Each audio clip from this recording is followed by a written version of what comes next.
Bienvenue sur ce podcast entre usine et dactylo. Le Querceder, histoire d'une Hermès 3000 de l'écrivain Romain Buffat, est composé d'un texte par touche de clavier. Dans le premier épisode, écoutez l'auteur vous en lire deux. Dans le deuxième épisode, il parle avec Patrick Auderset, historien membre de l'Association pour l'étude de l'histoire du mouvement ouvrier. Un moment d'échange entre littérature et histoire yverdenoise.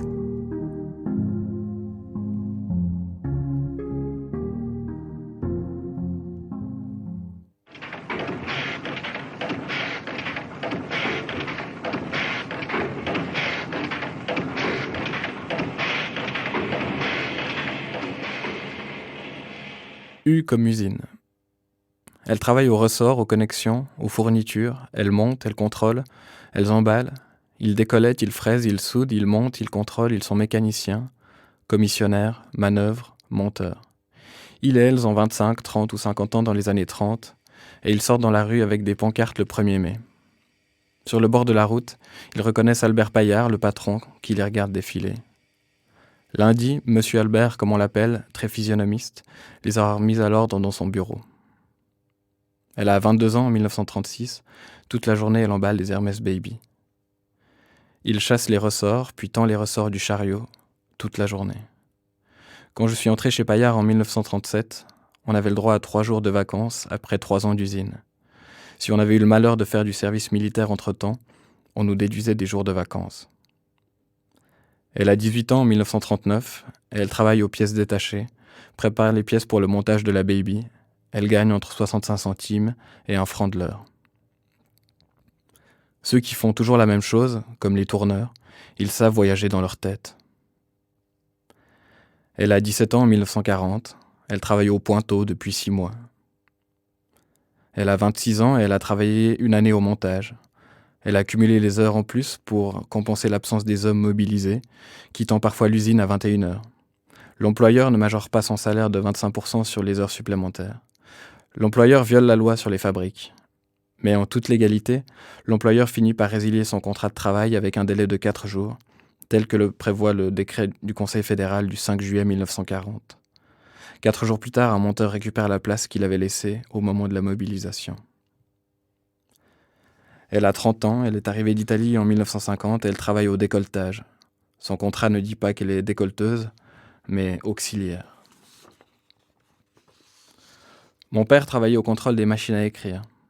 Il passait des journées à vérifier que chaque pièce était bien montée, à serrer une vis ici ou là. Dans la brume de décembre 1950, fumant une dernière cigarette avant de commencer la journée de travail, elle lit sur une feuille distribuée par la direction « Si un représentant du Parti révolutionnaire devenait membre de la commission ouvrière, nous ne pourrions plus conserver à celle-ci notre confiance et poursuivre avec elle, comme par le passé, un travail constructif. » Elle se demande si c'est elle qui rabote des pièces de métal ou si c'est ce travail qui finit par la raboter, elle, son dos, ses bras, ses genoux, ses yeux, ses pensées. Un gars a eu un accident sur la presse où on fait les capots, 4 doigts coupés. En 1958, il travaille chez Paillard depuis 15 ans. Il est licencié parce qu'il milite au POP. Il dit au patron « Vous me donnez un ordre, j'exécute. Mais j'ai encore le droit de penser ce que je pense. » Elle travaille aux finitions depuis 20 ans. Elle n'a jamais manifesté, n'a jamais fait grève. Mais ce matin de mars, elle interrompt son travail et elle se lève. Elle a 51 ans, en 1971, et elle débraye. Elle a 47 ans en 1985. L'usine de Sainte-Croix ferme et elle descend désormais tous les matins dans l'usine du Bas, à Yverdon, là où il n'y a plus grand-chose à faire. Ils et elles ont 40, 50 ou 60 ans en 1989. Ils apprennent le 19 septembre par la télévision que leur usine ferme. Leur lettre de licenciement leur parvient le lendemain, sortie tout droit d'une imprimante qu'ils et elles ont fabriquée.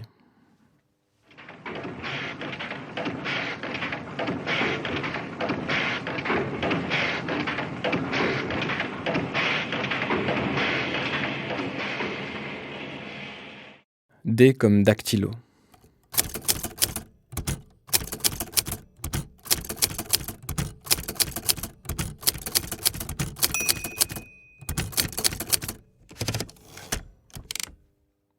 Elles sont 16 filles de 16 ans, chacune à son pupitre, le dos et les épaules bien droits, un casque sur les oreilles, les 10 doigts enfonçant les touches d'une Hermès Ambassador.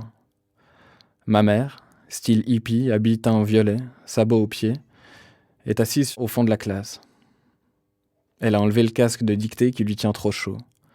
Les 16 tapent en rythme, elles tapent des suites de lettres qui ne veulent rien dire, quert, pouse,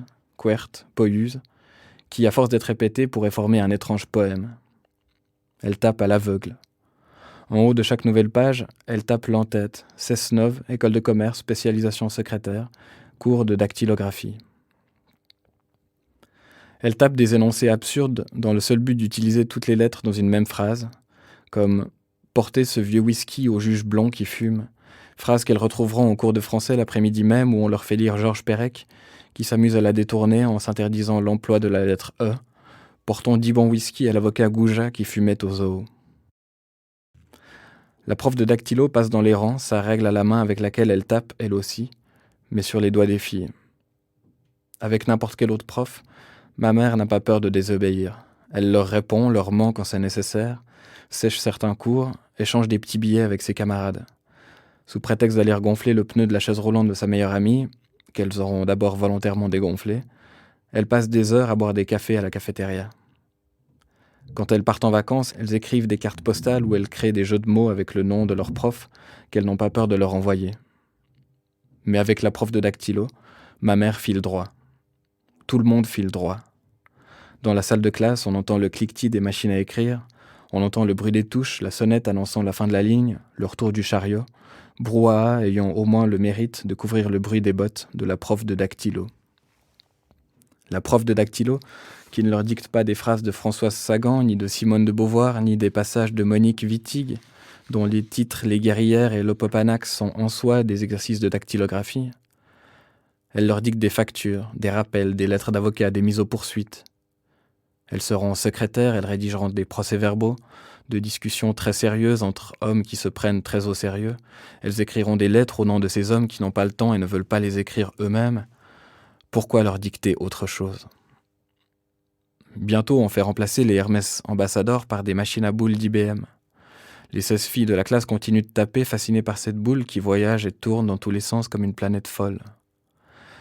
Elles tapent de plus en plus vite, effleurent à peine les touches. La dictée reste froide, grave, triste. Elles tapent des phrases qui doivent provoquer un froncement de sourcils suivi d'une accélération du rythme cardiaque chez le ou la destinataire. Nous sommes au regret de vous annoncer que, malgré notre rappel daté du, vous nous mettez dans l'obligation de. Sans nouvelles de votre part, nous n'aurons pas d'autre choix que de. Aujourd'hui, ma mère n'a plus besoin de changer le ruban encreur ni d'actionner le levier d'interligne. En télétravail, elle se connecte chaque matin à un serveur informatique grâce à un VPN sécurisé, enregistre ses documents dans le classeur prévu à cet effet, copie-colle. Mais elle tape toujours sur un clavier. Ma mère a pu s'en sortir dans la vie, même en courbant les cours d'économie, en décidant sciemment de sauter le chapitre sur les fonctions du 2e degré, en apprenant vaguement la différence entre la mitose et la méiose. Peut-être que ses camarades aussi. Mais sécher les cours de dactylo. Quelle place aurait-on laissé à ces 16 filles si elles avaient raté la dactylo ?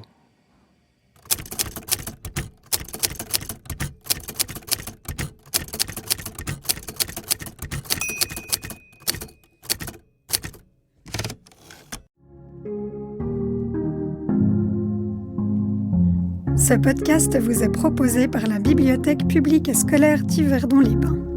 Retrouvez sur ses réseaux sociaux d'autres contenus à lire ou à écouter pour les adultes comme pour les enfants.